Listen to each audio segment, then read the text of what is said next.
In part 1 of this series, we told the story of William Brown and his wife Lucina Lobos Brown, who in 2006 carried out ground-penetrating radar scans at the Giza Plateau. They discovered multiple anomalies on the plateau as well as in the village to the east of it. In 2007 until 2009, they ended up working at Hawara, approximately 90 kilometers south of the Giza Plateau. But in 2009, they returned back to Giza to investigate more of the anomalies they had found. One of the specific locations that Lucina ended up determining had an energetic anomaly underground was in the village of Nazlet al-Saman, about 100 meters from the Sphinx, just over the plateau wall. And it was underneath a horse stable, which Bill ended up purchasing between 2009 and 2010. There were also other anomalies in that immediate location which were very interesting to them, and they did a lot of work to uncover what was actually underground at these points. Bill was following Edgar Cayce's suggestions when he was looking in this area for potentially the Hall of Records.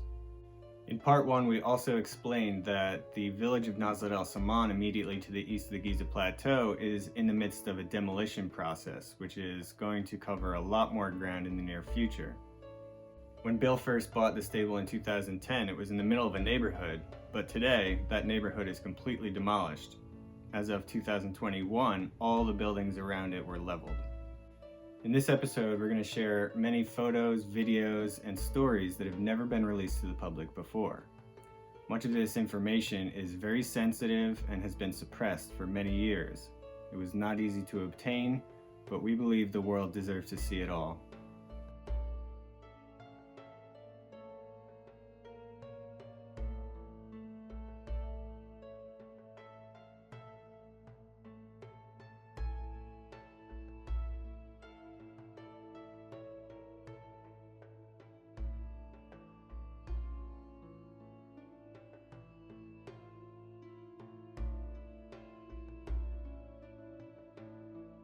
In 2009, I went to the people in the village with a friend, and we were looking to buy some property on the village side of the concrete wall with an attempt to be able to do an excavation to the tomb area that we thought was on the other side of the concrete wall.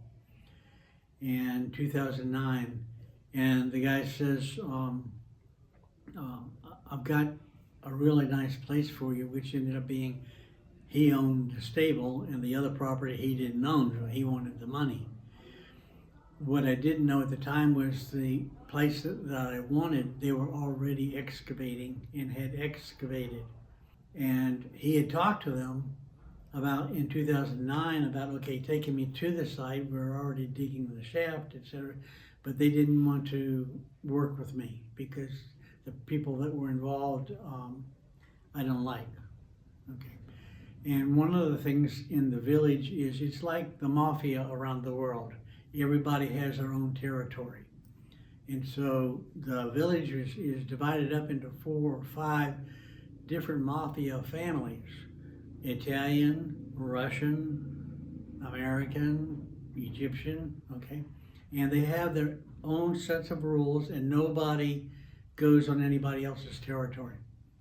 So whatever they find within them is theirs, etc.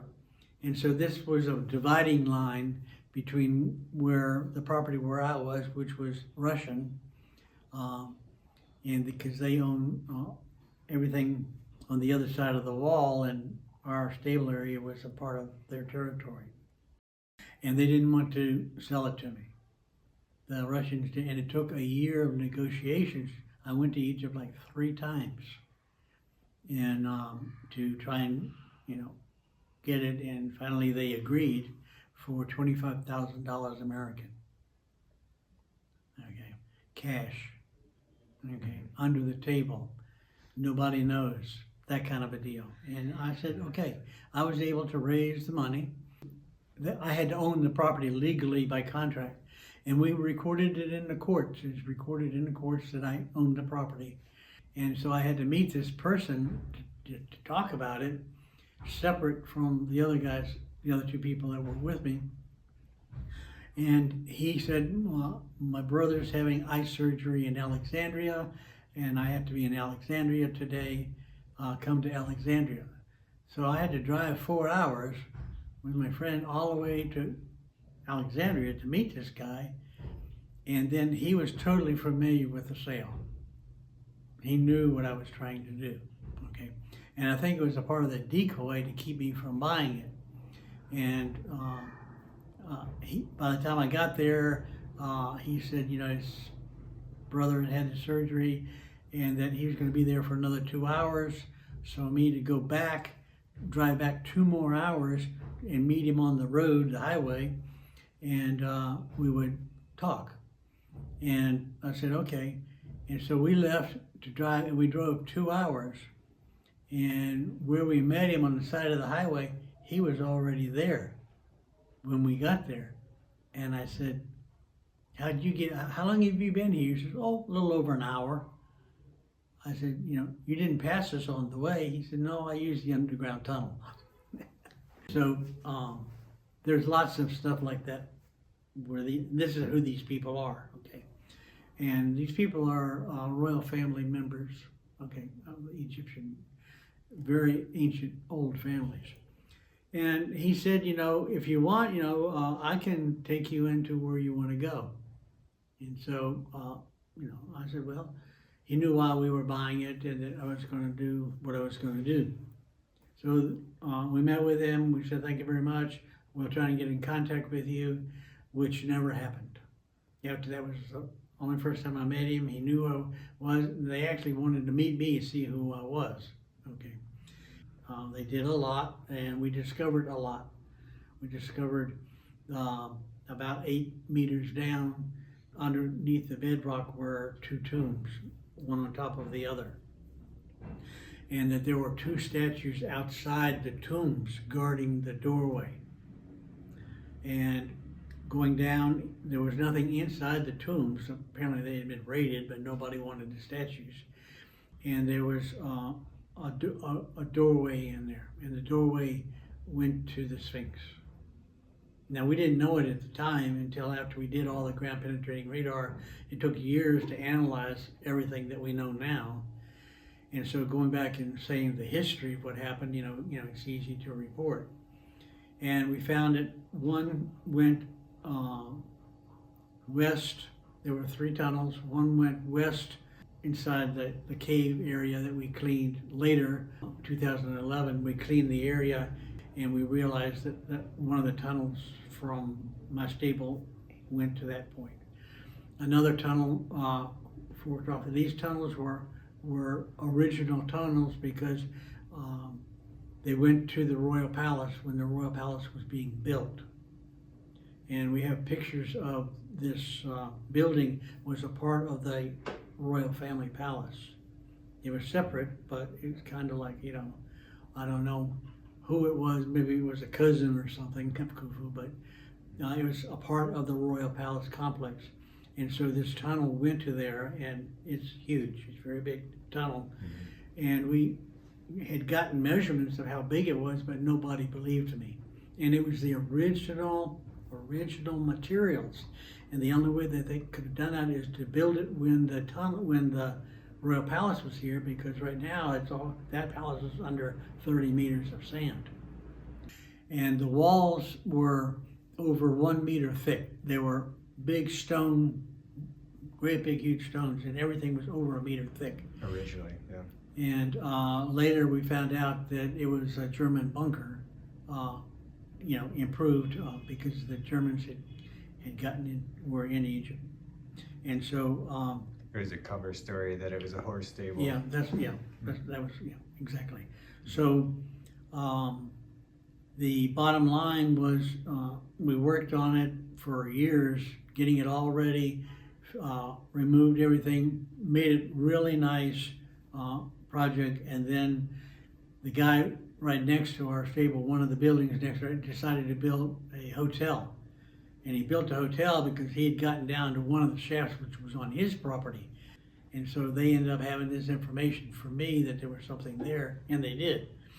And obviously they got a lot of money because he built a 7-story hotel, or tried. Okay.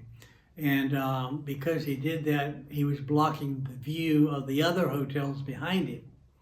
And so they had enough leverage, and they actually came in and tore the whole building down. And when they tore the building down, they ended up tearing down part of my stable because they were using my courtyard, and they'd actually got the picture. I didn't know that this was going on. They had a great big huge hole in the new wall that I had built.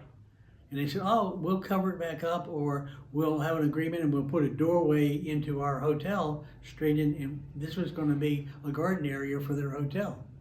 Okay, and we kind of like, okay, that's fine. I planted all these trees and bushes, and it marks the outline of my building where the concrete and bricks used to be.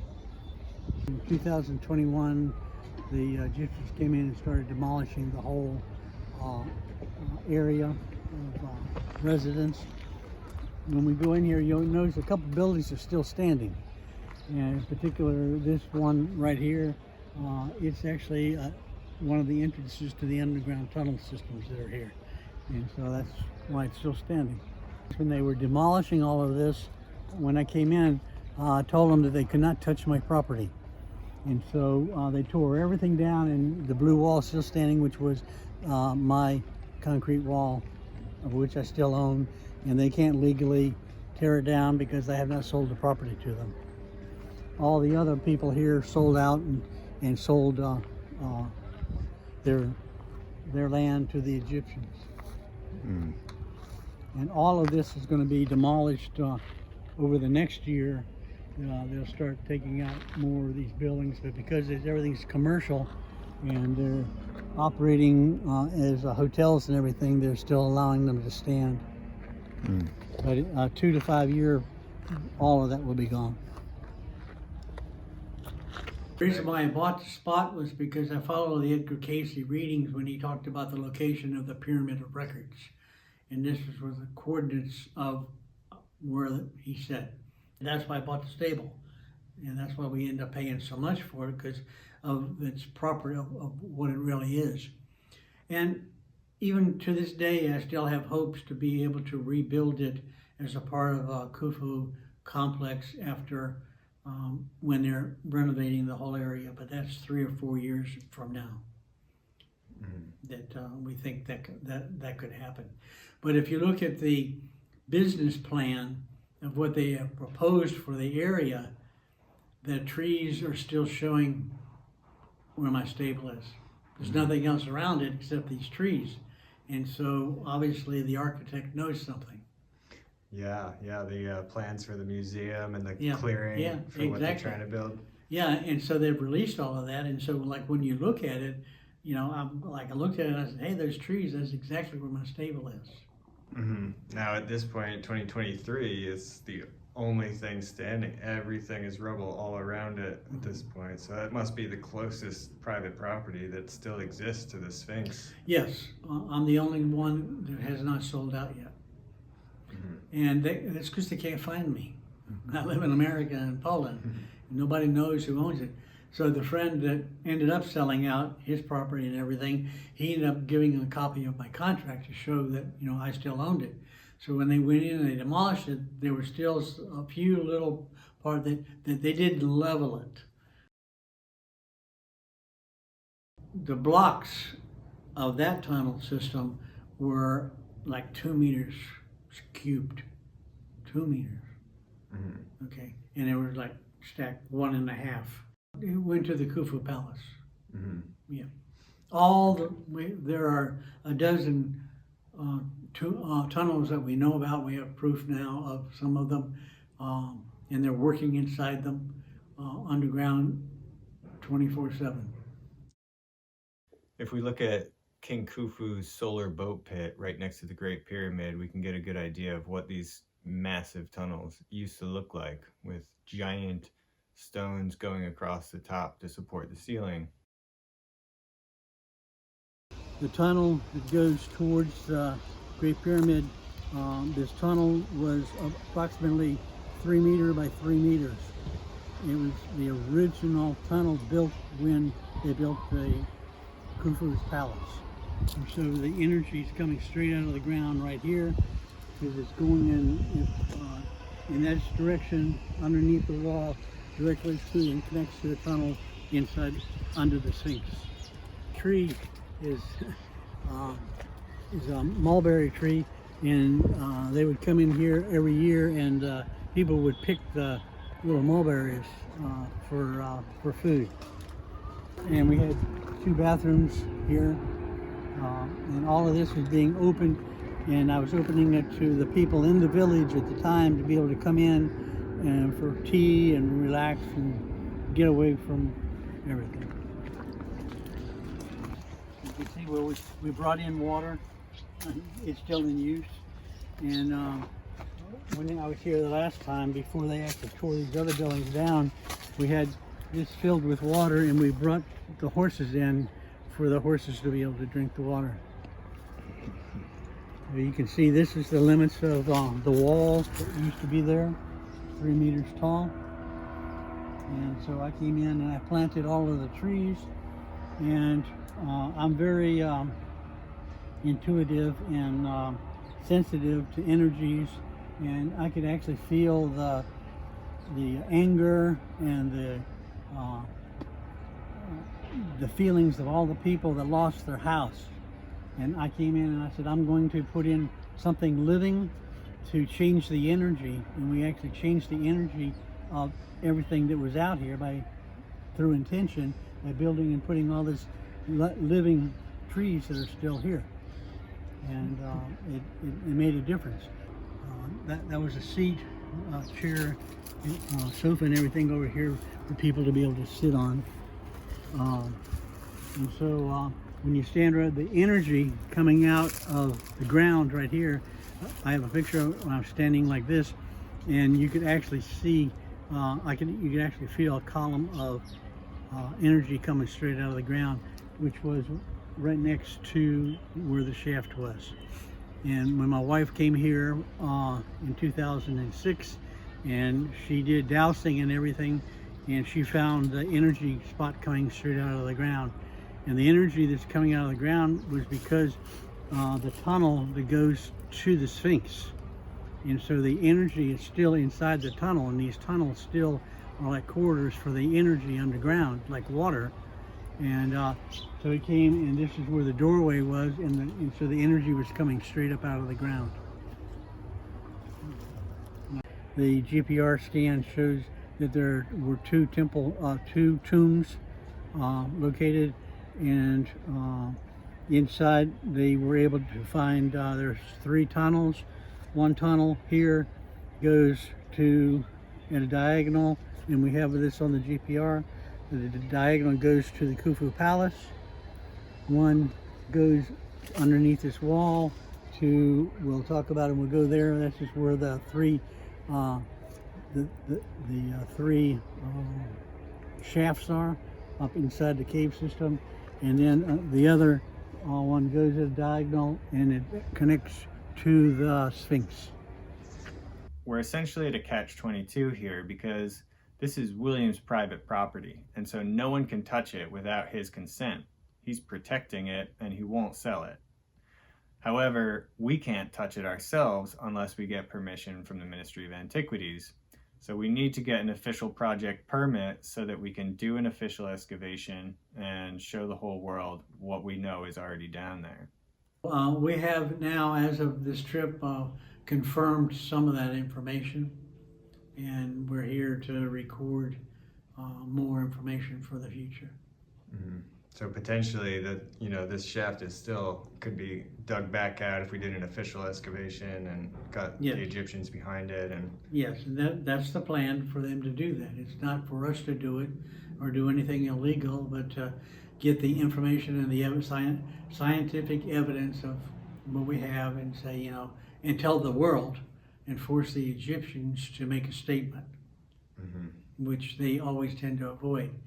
Now, I could go public right now with some information that we have for right now, and they will deny it. And we have the hard evidence.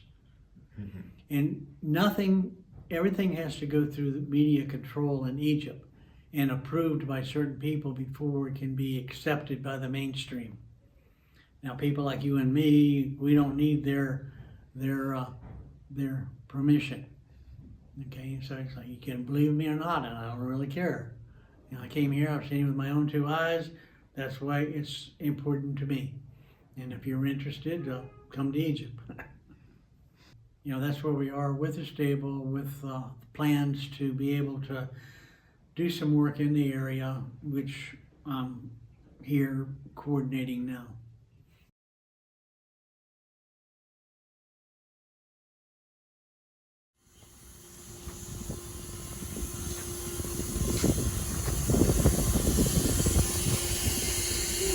All these caves, this is a project that we did in 2011. We paid the Egyptians to uncover everything here. So everything that you see was part of the 2011 project with our foundation. And the Sphinx, my stable is just on the other side of this wall, and it's connected underground with the tunnel. You can actually go, and I'll show you, you have to go into one of them, go down into the tunnel. This is how much we cleaned all of this. And it used to be all covered, you couldn't see anything. You see that little doorway there, opening, the small one?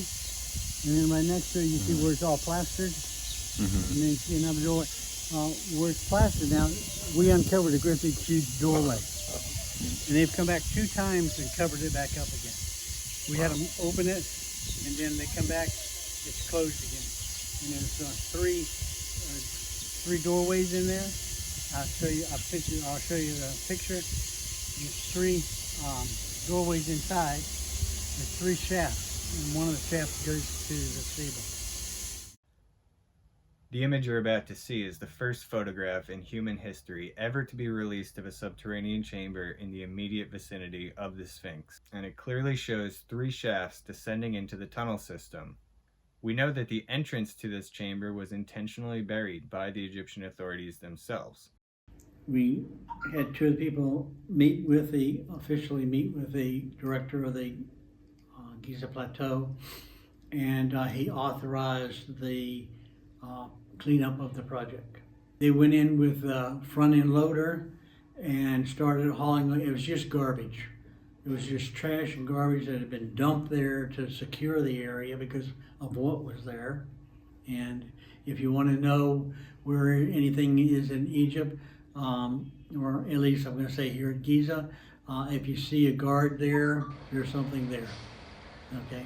If you see trash there, it's covering something up.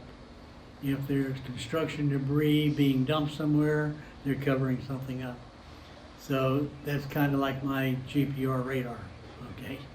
So they brought in the heavy equipment and the people with picks and shovels, and they completely cleaned the entire area, spotless, almost cleaned it with a toothbrush. That's how clean it was. And exposed many openings, cave door openings, and they were all open at that time in 2011. And so when they went in, they found in one of the cave entrances what we call 3 doorways. There was 3 notches cut into them with a shaft in each one of them, and each one of the shafts go down and connect to underground tunnel network. After 2011, I came back several times, and we found that entrance cave doorway had been covered over again with concrete and mix and stones and blocks, and they blocked it back up. They didn't want anybody going in. But we already had the information of what was there. We have that picture that we can show you. And in other places, in one particular spot, they actually have a steel door there to go into this room. Now, I've been in the room before they put the steel door, and I know what was there. And everything, there's these shafts. And so I did the study of the cave area, and all of the mastabas And tombs that are there, you can see some of them are covered, and there's hundreds of tombs on this entire Giza Plateau. Hundreds. On the eastern side, not the western side. What Bill discovered in 2010 and 11 in this cave cleanup project was absolutely phenomenal. It should have been headline news across the world. He discovered many entrances and doorways into this cave system and this network of tunnels, which is literally 200 feet from the Sphinx. You could throw a stone and hit the Sphinx from there. And we know that these tunnels run straight towards the Sphinx, some of them at least. We know it's also connected into his stable. And so if we can excavate down under the stable, we could probably enter the same network of tunnels from there. Either way, I don't know why the world has never been told about this, but all of these entrances that he discovered ended up being covered over soon after. Bill had actually funded and financed this entire operation, and now all the doors he discovered were covered over except a couple, which are now used to make money for certain people who give private tours of them and keep the door locked. Just north of the Sphinx, beginning in the cave cleanup area and moving west from there, there are a dozen different entrances carved into a cliff face. And these entrances have all been cemented shut, they've been sealed up with masonry, or else they're covered with gates and doors that have locks on them. No one has ever been allowed to go inside these chambers, whatever they are, and film them or show what's inside. No one's allowed to see what's behind these doors. However, Bill actually obtained a map, which has never been made public before and which shows exactly what's behind them. This map is incredibly important. No one has ever been shown the truth about what's behind these doors before.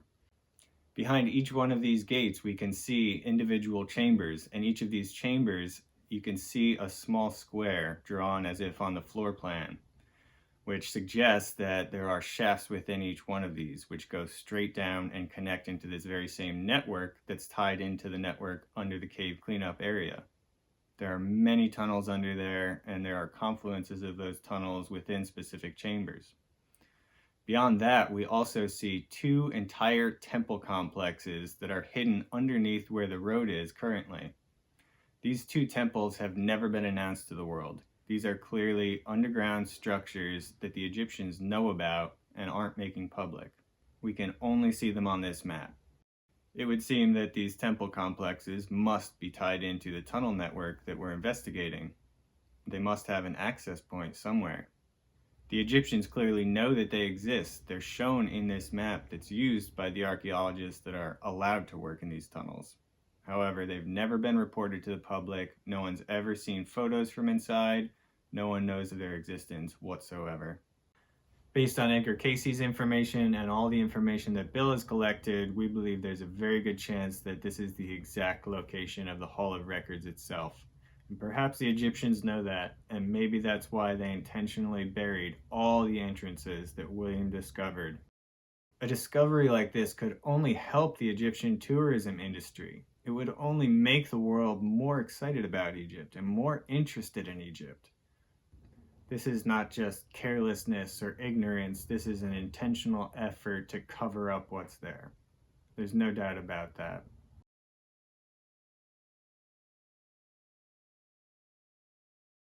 As I mentioned in episode 1, I believe the records actually take many different forms. Some are inscribed on the walls in stone or on tablets, some may even be on papyrus, but they also take other forms. Edgar Cayce often referred to these records as the Hall of Records, or sometimes as the Pyramid of Records, and other times still he said the Tomb of Records. So Tomb of Records is a very interesting phrase. Is it a tomb or is it a library? Normally those are two separate things.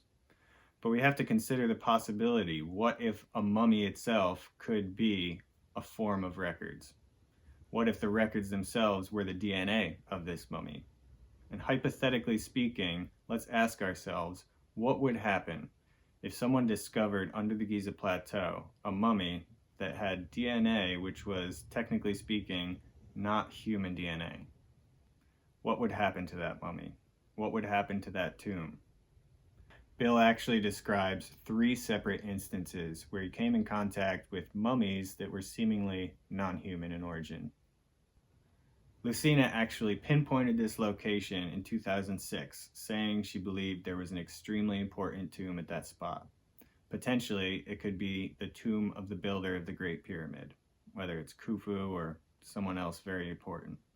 In 2009, a group actually discovered this tomb that Lucina had predicted would be in that exact location. What they found was very shocking. The entire thing was covered up in a very brutal way. There were 2 separate videos that came out immediately after this event purporting to be from inside this actual tomb. One of them was either completely fake or at least not from that location. However, the other one we do believe was real and is actually showing what was in this tomb. Considering Edgar Cayce's suggestions, it's not impossible that this is in fact the tomb of records that he was referring to. We also have official photographs from the investigation that took place after the event. Because this entire situation got completely covered up, this video is the only evidence we will ever have of this tomb and of the mummy inside of it.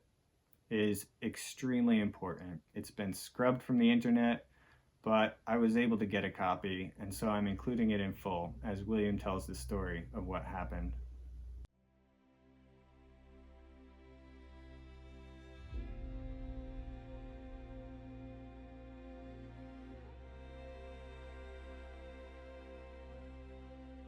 We have to ask whether or not a mummy itself could be a part of the records. Could this have been the tomb of records? And is the mummy actually a record of a certain type of DNA?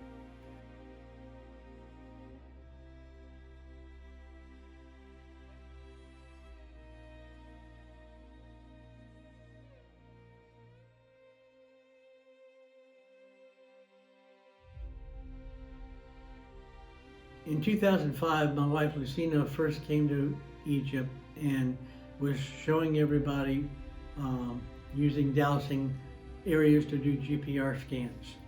She returned in 2006 when I met her, and we did the GPR scans in various locations. So in 2006, when my wife came back, we did the GPR scan, what we call the stable area, or GPR scan number 9, or in the pictures that you'll see after we evaluated the GPR scan, it's called top secret. Okay, so my wife indicated that this whole area that was behind the concrete wall was a trash pit. They had gone in and just dumped metal and trash and everything. It was 3 or 4 meters thick. And she said, she says, okay, down here is the entrance to the tomb of Khufu. And everybody believed her, because when we left, the people in the village started digging on the other side of the wall, inside their house. Now, this has been going on for decades, centuries maybe, but as long as the houses, people have been in the area, they've all been looking for the secret treasure of Khufu and Khufu himself. So they started excavating inside their house. Unfortunately, they were underfinanced. They didn't have the funds to secure an adequate, safe entrance to the underground. And the people we know of, there's a discrepancy as to how many, but we're going to just say 6 men because we can confirm that. We believe that it was more, like 9. But there were like 20 people involved in this whole thing because they had supposedly found the mummy of Khufu 30 meters underground on the other side of the wall where my wife had sat, and on the village side of the wall, opposite where my wife was saying, okay, it's on the other side of the wall. And they had gone down, and we have the evidence and the proof in the reports, and I have other people that have done that work for me, that they did go down 30 meters. Okay, and this is why I am really hesitating to talk about anything else right now, but and that they did find the tomb, they did find the body of Khufu. What happened was they did bring a sarcophagus out, a mummy, an alien-faced mummy. Okay. The man they had, these men had gone down and taken all of this gold treasure and it out of the tomb, and they were taking it to another site location off of Giza, and these people got caught for trying to sell them, and all of those people were beaten to death and thrown in prison, and nobody knows what's happened to them. However, the misfortune was 6 men never made it out. After these other people had taken the gold and everything, they carried out the sarcophagus mummy and put it into a hearse. Now, I'm going to step back one thing.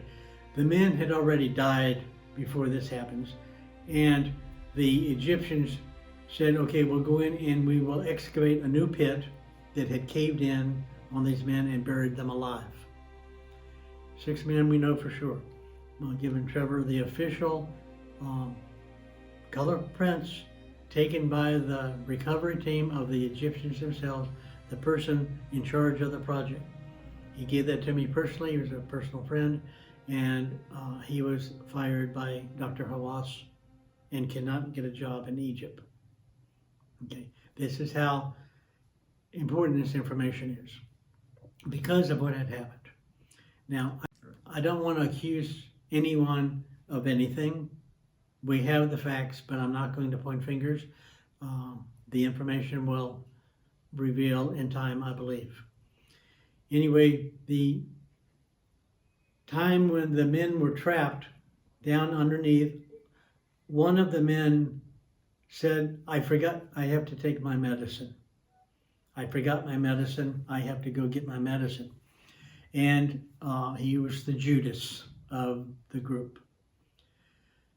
He went out, climbed out of the hole, and when we did the investigation, they say that a man saw him come out of the hole. And these people knew what was going on at the time. Everybody knew what was going on, okay? And when he came out of the hole, this guy said he heard a poof, like an automobile backfiring or a motorcycle backfiring. It sounded like that. He said it was almost like shotgun blast. But he heard poof, and then he heard another poof, and then he heard a third one. And when that happened, the entire building collapsed. That building of the house collapsed into the shaft, burying all the people alive. They did have another access from up top, another tunnel. They had another. And what they were doing was they were using that tunnel to take everything out. But the sarcophagus that they found was too large. Unfortunately, one of the 6+ men that was down there happened to be, I'm going to go on record, a Russian Mafia leader in the area, and he was running the whole show.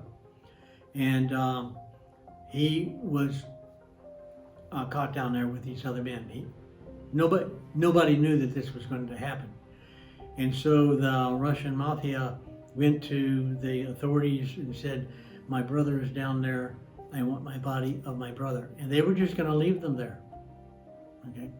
Now what had happened was when the incident happened where everything collapsed, the locals went immediately and they were drilling and running a air pipe, plastic pipe, through the dirt. And they brought in all kinds of equipment, and they were doing this at another level, okay? And they were pushing this pipe to run oxygen to these men for them to have oxygen until they could be recovered. At that point, the Egyptians came in and took all of the equipment and forbid the people to save the men that were in the capture. Okay, now I have that officially, and I actually have the videos of all of that, and I have to find it, but all of this was recorded on a video, and that video was actually given to the Egyptians long ago, okay, at the time when we were doing the investigation. And so when the Russian man said, I want my brother's body, he forced them to dig another shaft right next to it, the Egyptians. They went down, excavated the bodies. This is the pictures that I've given to Trevor.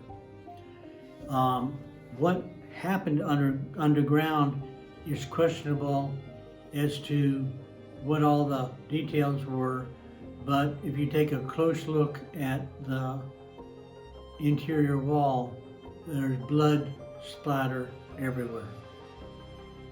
Now, some say that there was that these men were attacked by an underground creature, and everybody believed that. Now, what was interesting was, at that time I was trying to buy the stable, and this was a property that they wanted me to help support, and the Russian Mafia said no. They didn't want me involved, and I had the money, okay? And so we were looking at buying what became the stable project, and it took 1 year. This incident happened in 2009, and I could not. It took me 1 year to buy the stable because the Russians blocked me from the sale. And finally, I was able to purchase it at $25,000 American.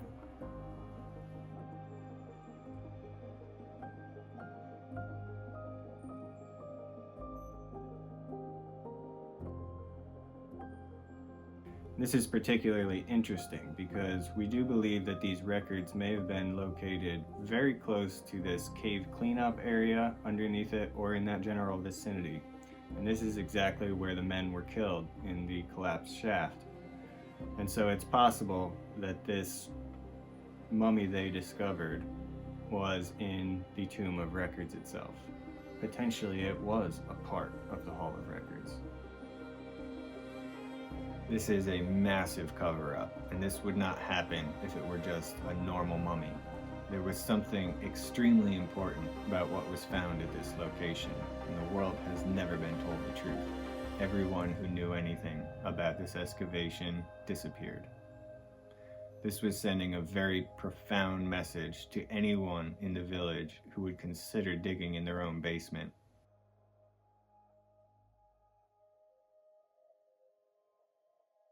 We're given very little information to work with here, and so we have no idea if this could have been Khufu himself or if it was someone else. We're not allowed to see the tomb or the mummy or the sarcophagus. It all got completely covered up. If there's one thing we know for sure about this situation, it's that the building did not suddenly, randomly collapse in on itself for no reason. It was demolished intentionally. These men were murdered intentionally in order to cover up what they had discovered. Why would the Egyptian government not have allowed the families and loved ones of these men to run oxygen to them in order to try and save them? They didn't excavate and go down to get these bodies until 4 or 5 days after the event because they wanted to make sure everyone down there was dead and couldn't speak about what they'd seen. We also know that when the sarcophagus was removed from the site and loaded up into a vehicle, the chief of police ended up looking at the actual face of this mummy, and he broke into tears and had an extremely emotional reaction to seeing it. We know that it had enormous eyes as depicted on the sarcophagus, so whether or not this was an extraterrestrial or some odd type of humanoid, we know that whatever this mummy is was so important that 6 to 9 men were murdered in order to cover up its existence. What could possibly justify that? There are also many other points of context that indicate this mummy was extremely important. Our friend Richard Gabriel investigated this situation immediately in its aftermath. He was there on the ground talking to the families of the victims. He was there investigating everything. He wrote a very important article that tells the entire story of what happened, and that will be linked in the description. There may be some people who are not happy about this film going public, but we believe that in order to honor those men who lost their lives, the least we can do is show the world the truth about why it all happened. This video is extremely important, and the world deserves to see it. As strange as this story may sound, it is not the only instance in which Bill came in contact with what could be called potentially non-human mummies. We received video of an underground tomb complex, very ancient, with unusual markings and colors on it. And I saw the original discovery of it. And so when we came, they took us to this location, which was towards Sakara. It wasn't in Giza, it was towards Sakara. And when we went there, we went inside the house and everything, I got really sick. The energy of the area was very negative, and I'm empath, and so I had to go sit down. I thought I was going to throw up, to be honest with you. And so my other friend, Richard Gabriel, was with me, and so they uncovered it, and he agreed to go down the ladder to the area. And what we had found is when he got down there and he took the picture, we were looking for the sarcophagus, and they had broken it all up looking for what was inside it. And they didn't understand that the sarcophagus was cut into the wall, and the lid of it was only about 6 inches from the top of the niche that it was in, and they couldn't open it, and it was curved in oval shaped, and it had all the carvings on it, and it had water running through the grooves. The camera up to get a close-up picture of it, you could hear the water running through the grooves, and they picked up the vibration from it. And I had it analyzed down in Australia. They sent it somewhere that had the equipment to take out all the background noise. And when they took it all out and everything, it was creating an angelic frequency. Okay, and these people had gone in after that and just destroyed it. It's like, they killed an alien. That's what I want to say. Okay, and so it was, and so because of that energy and everything, I couldn't. My guidance would not allow me to go down inside, and of course Richard did. We have movies of it. And anyway, I'm telling the story because I told everybody they wanted us to help them to continue work there, and I said, no, cover it up. And what was interesting was whoever had found it in the past, they built a building over top of it because there were other buildings around, and the concrete slab was over 1.5 meters thick with reinforced steel in it. And these people knew about it, and when you look at the pictures of the tomb, it shows how thick this concrete is. And they went down in it, and so they were obviously trying to hold this energy in place, and by making an opening, it's like sticking your finger in the dam and then removing the dam, and all the water would come out. And that's what happened. And so when I got there, I could feel it, and the closer I got, and you had to go arm in arm with, an Egyptian, so that nobody would think about anything, because that means friendship and stuff. And so I was in this other room, and they had 2 ceiling fans going, and I couldn't even breathe. And finally they brought Richard in, and he sat down, and I said, excuse my French here, but I said, get the hell out of Dodge. We got to get out of here. And he agreed, and he was full of mud and everything. And I said, cover it up. And when they covered it up, they covered it up, and they had a big, with wooden planks and everything, it was very unusual how they covered it. And then they covered it with a couple of black tarps and everything. And that kind of like sealed it. And so I took a little bit of time to clean up. I'd gotten a message in my guidance to get the hell out of Dodge tonight. And I'm going like, we're not leaving for a week. And so we got on the internet, and we were not able to get a flight out until the 12 o'clock the next day. There were friends of mine that I had met here at this hotel. We talked to them about it, and they were standing right outside this doorway of this room we're in right now on the and they took a picture of both pyramids, the second pyramid, third pyramid, and the pyramid satellite all turned black, and we have a picture of that. The people that took the picture they're major players and good credibility, and nobody doubted them. So it was a very, very strange, very dark time, and we left like 3 or 4 days early. There are hundreds of tombs, and most of them are underground. Most of them are buried. And they actually went in, excavated everything, and then recorded everything, and then they covered them all back up. So you don't see half of the stuff that's underground. And I had gotten wind that they had found, I don't really want to use the word in the movie, but I'm just going to say it, believe it or not, and there's enough research on it to prove it. And I'm only saying that because I've never seen it physically with my own eyes, but that I believe based on some information that I've got and the people that I know. And so when I went with 2 other people, and they were taking us down into where they had found a series of baby alien mummies. And there's evidence of what they were, but they were all gone by the time we went down in there. But I was going down because I'm sensitive enough to know that whether it's a lie or not, because I can feel like the energy, it's still there, their essence is still there, all their bodies are gone. And their spirit is still there. And sometimes my job is to go in and to release that spirit so that it can move on. And I do that a lot, especially with my wife in Poland and stuff. And we've done it a lot here in Egypt. And when I would take the tour and go with people, we would go to places to specifically clear the area and the tombs and let the people go, the spirits go home. Okay, and we open portals for them. And yeah, you told me you've seen a lot of orbs coming from these places at times. Oh yeah, and that was the verification. In this one place, we would sit there and we would you could see like red orbs come out of the ground, and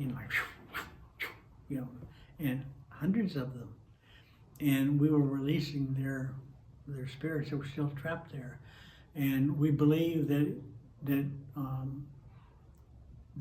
it was our own essence that was being released from a time period, and we were here to clear our own self. Okay, and so it was about us, not other stuff. And so and these people that I was with, they felt the same thing.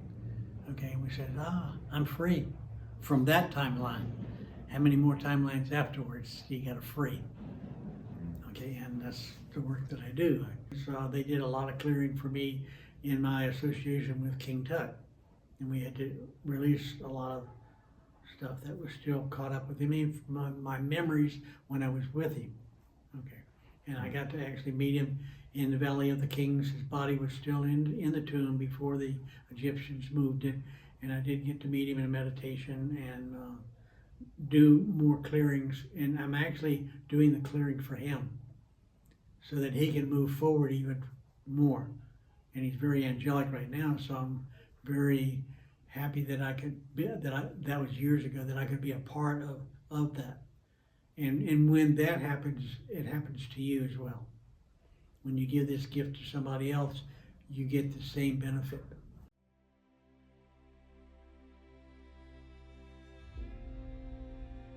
At some point, some of the people that I was working with decided that they wanted to go visit a special tomb site on the plateau.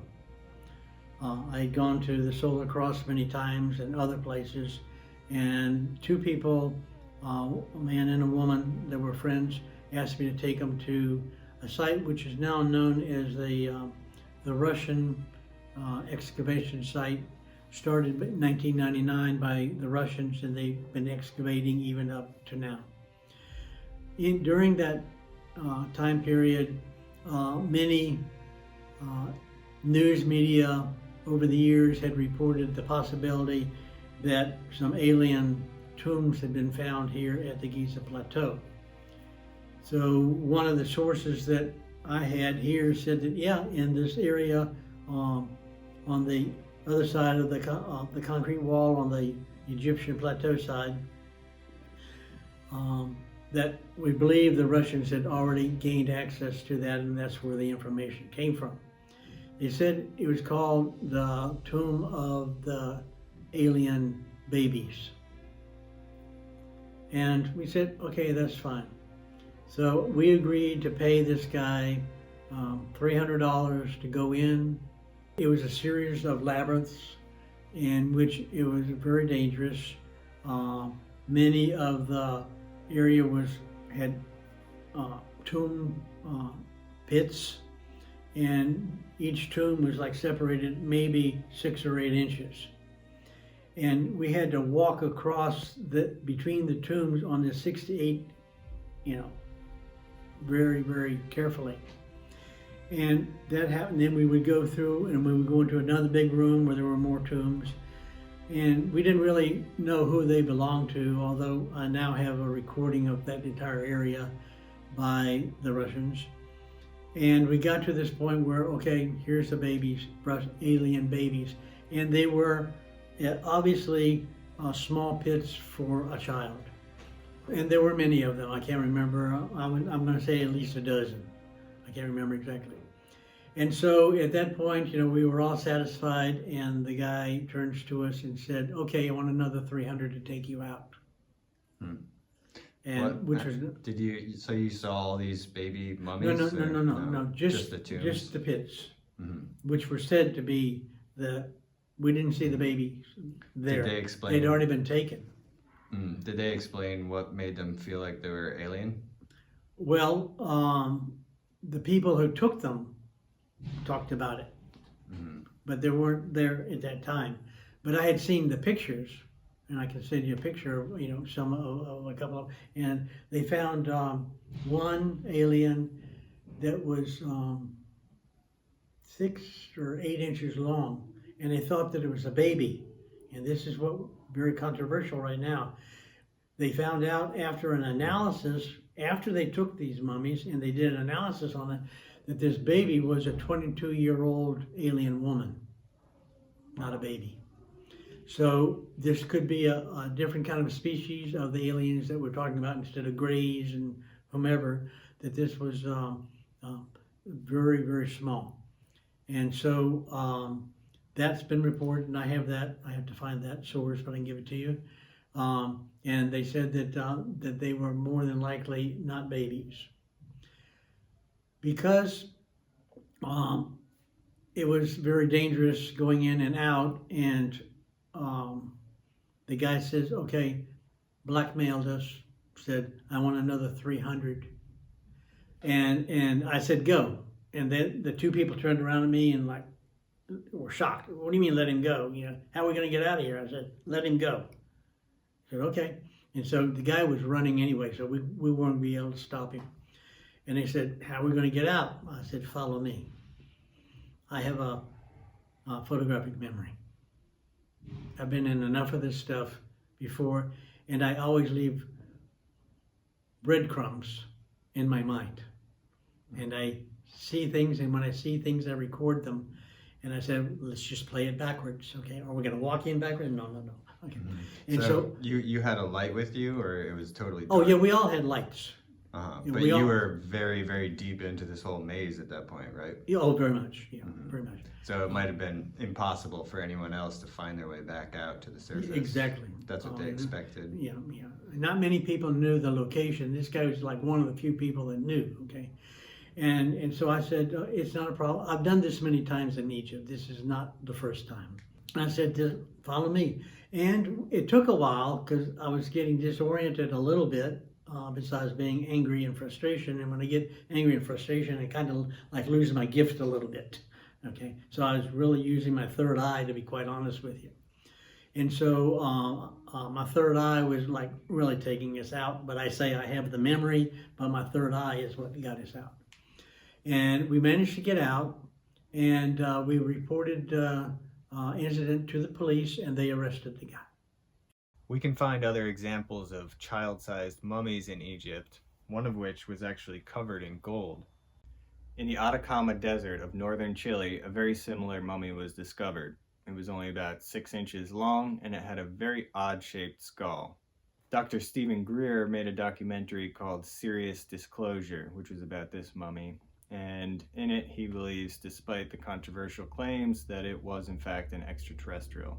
If there were in fact 6 to 8 inch tall intelligent beings, this might shine a light on the function of the air shafts that extend from the Queen's Chamber and King's Chamber of the Great Pyramid, which are only about 8 inches squared and which have doors with copper handles inside them. In the 1990s, Rudolf Gantenbrink explored these shafts, but nobody really knows what they're for. That was just like one of the many, many incidents. And I've been with many people, especially in the area over by the Temple of the Solar Cross, where I used to take a lot of people and stuff. My friend, whom I can't mention their names, but would take me underground many times in many places. And one night, there was a couple of people with us, and he said, okay, well, let's go this way and let's go this way. And we'd gone very deep underground, and we had encountered a energy field. And I encountered an energy field at the Russian baby site also, but that was worked out safely for the use of the third eye. And so this incident I'm talking about right now, the very same thing happened. The energy took out the flashlights. It would not even allow us to strike a match. We don't know why, we don't know the circumstances, and there was no way, nothing worked. Nothing electronic worked. It shut down all electronics. But I still to this day don't understand, maybe we didn't have a lighter, or maybe we didn't have matches, but it's like there was no source of light. And I said, okay. And I think this might have even been before the Russian incident. I'm not really sure. They all run together. And that's similar to what happened when you were doing scans near the Osiris shaft too, right? The electronics all got fried. Yeah, we'll talk about that. Yeah, but there's a lot of underground electronic that shuts things down. But anyway, in this case, I just said, okay, let's go. And I used my third eye. And the experiences were to teach me that I have a third eye that I can use for my own safety and protection. And so we managed to get out without a problem. Okay, I did. I'm hoping that was after the Russian incident, because I prayed that it would never happen again. So maybe it did or it didn't, but I can't remember the sequence. But when we talk about the underground anomalies, Richard Gabriel has also been down in the same area that we were just talking about, not the Russian, but this other one. And he has been down, and he has actually made contact with people from the underworld. And you would have to talk to him. He has his own story, but I'm aware that he was able to talk through an interpreter. And this person was very short, appeared to be Egyptian to Richard. And again, get the details from him. But I want to talk about the energy levels. This person that they met, Richard said that you have to, at that point, you actually have to move yourself to another dimension. So when you're down in this world, as you go down, we believe around 7 meters or 10, more like 10, but starting at 7, the energy vibration dimensional frequency starts to change. Okay. And so we encounter that on some of our projects where we actually can feel the energy change. Richard indicated that he was using his Egyptian translator to speak to this man, and then the man would speak, and then the translation was going on. And so finally the man said to Richard, I don't need a translator. I can read your mind. Ask me what you want and I'll tell you. Okay. So these are the people that are down under, and these are the people that don't want us to gain access. There have been many people that have gone underground and never come back. Many. Okay. In 2010, when I was in America, I have many contacts here in the village GIZA, and they always inform me what's going on. But in this case, my friend was from Poland and was here, and I believe that he had private information like I do, and he was doing similar work as myself for the Polish Foundation. And I got a message from him one night in, I believe it was April the 28th, 2010. He said that he'd gotten information that was something going on in front of the Sphinx that night. And he dressed up in an Egyptian officer's military uniform, and with his camera just walked around like he was Egyptian. And he had started off by standing on top of the roof of the hotel where I was staying, the Sphinx guest house, which is right directly in front of the Sphinx. He was on the top balcony recording this film, seeing some activity that was going on, and he went down, and that's when he changed his uniform and went down to record. And when he went on site, he recorded a front-end loader with a forklift on the front go from the light straight into where there was no light. Now, what is going on in front of the Sphinx in the middle of the night with no lights on was very conspicuous. Very conspicuous. And so he could only record from where he was at. He couldn't go in and record it in the dark. And so he waited, and he just kept the camera running, and we were able to calculate the time lapse, and we actually had a professional do a time lapse analysis of the movement of the front end loader, estimating how many feet per second. Okay, did it go in, and then how many feet coming back? And you can hear it on the tape, and I like to say I have the tape, but it's very, very poor quality, but you can still see the final picture. And when the forklift came out, it was carrying a huge red granite block with all kinds of carvings on it. They loaded that onto a large military pickup truck and escorted it off the site with military escort, and a friend followed them in the distance. And it was taken to an airport in Heliopolis, which is the main airport, whatever that one is, whether it was military, which I do believe it was. And it was escorted put on a plane and taken out of Egypt. Now, my sources say that it went to Italy, but we don't know for sure. There are many people in the black market at that time. Now, the significance of the whole thing was, prior to this event, they had been excavating in front of the Sphinx and found a huge pit in the ground that went down, I think it was like 12 to 15 meters. So they had gone down, and reports were flying everywhere that they had found something, and that they were digging down this shaft. And of course, it was all public news. Everybody knew what was going on. And right after this happened, they just reported they didn't find anything, like everything else. They didn't find anything, and like covered it up, or partially covered it up. And they went in at night, and then this incident happened. And what they say it was the size was a red granite block, was the plug to the tunnel to the Sphinx. Wow. Okay. We don't know for sure. There's been lots of speculations on this. And but the carvings on it were very unique. We know you can actually see it, but we don't have a close-up of it, but we have information about it. And they were spells. Like everywhere else, everything is a spell in the Book of the Dead. Everything is a spell for protection. But in this case, it was protection to keep people from going into the tunnel, 15 meters underground.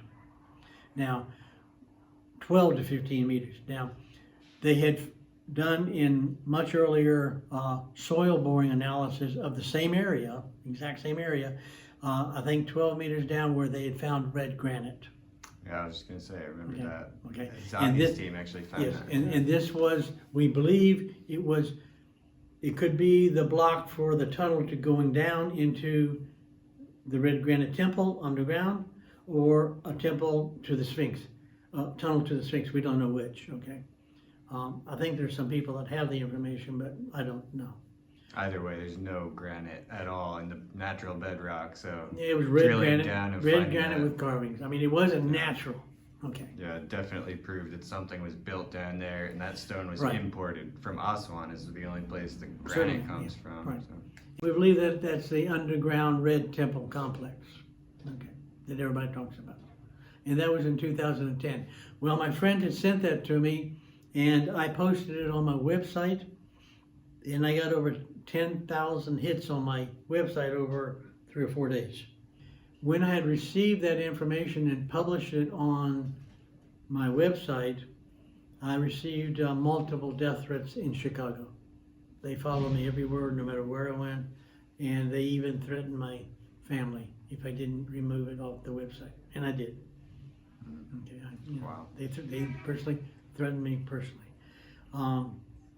So that's the story, of that. Mhm. We know that when Dr. Hawass had drilled down into the bedrock in this very same area, he discovered red granite deep underground. This can only be possible if there is a constructed structure down there. There is no red granite in the bedrock of Giza whatsoever. In fact, there's no granite at all in Egypt aside from at the Aswan quarry, which is all the way in the south of the country. So this stone must have been imported from Aswan and built into a structure many meters below the surface. The red granite stone that was used as a plug for this tunnel implies that it may have been leading towards that structure that Hawass proved existed. If there was really no tunnel, or if the tunnel was leading to nothing significant, why would they be going in the cover of darkness in the middle of the night to remove this stone? We also know that major construction was going on for concerts and events in front of the Sphinx. So the suggestion is that during the construction to build a seating area for this event that was hosted by Red Bull at that time, the Egyptians actually covertly were doing an excavation, and they dug a very deep shaft going down to something they believed was underground there. And we were never told anything about it officially, but there was a lot of talk about this going on at the time. And we do have photographs from a distance that show this shaft with sandbags all around it and a lot of operations going on in the area. We don't have any up-close footage or photos of it showing down into the shaft or what was there, but we do know that there was a lot of kind of shady business happening in that time period. So there is a potential that they did dig all the way down and discover something very important.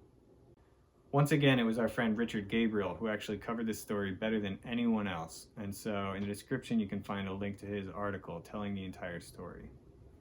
Overall, we can at least say that there are many very suspicious aspects of this story, and we definitely have to ask why William would have received death threats for sharing this video that shows them removing this stone in the cover of darkness. Why is that video so important? In part 1, we spoke about the 2006 GPR scans, which were carried out by the National Research Institute of Astronomy and Geophysics, as well as Dr. Abbas and Bill Brown himself. However, there was an additional report that came out from Dr. Abbas in 2006, which showed other scans that took place closer to the Sphinx itself. It's called Geophysical Mapping of the Remains of the Khafre Pyramidal Complex, Giza Necropolis, Egypt. In this survey, they show 56 TEM survey points, and they also did GPR scans in a 40 by 60 meter area in front of the Valley Temple, which is directly in front of the Sphinx itself. In these scans, Dr. Abbas relates that they discovered what he calls a subway system underground, a tunnel system that is directly in front of the Sphinx. Dr. Abbas says the subway was detected and its location met the southern ramp at the entrance of the temple. A proposal to excavate the site is under preparation. This was in 2006, and he shows actually 2 different locations in that survey area which he describes as locations where the subway system was detected. This is extremely interesting because it's directly next to the site where in 1980 Dr. Zahil Was had drilled down and discovered about 25 feet down a sample of red granite. We also know that just north of this is the stable area where there are 2 tombs and 3 tunnels. These tunnels connect to the cave area where there is a chamber with 3 shafts that connects to additional tunnels. Both of these are right next to the Tomb of Records, where 6 to 9 men were killed in order to cover up the discoveries that were made underground.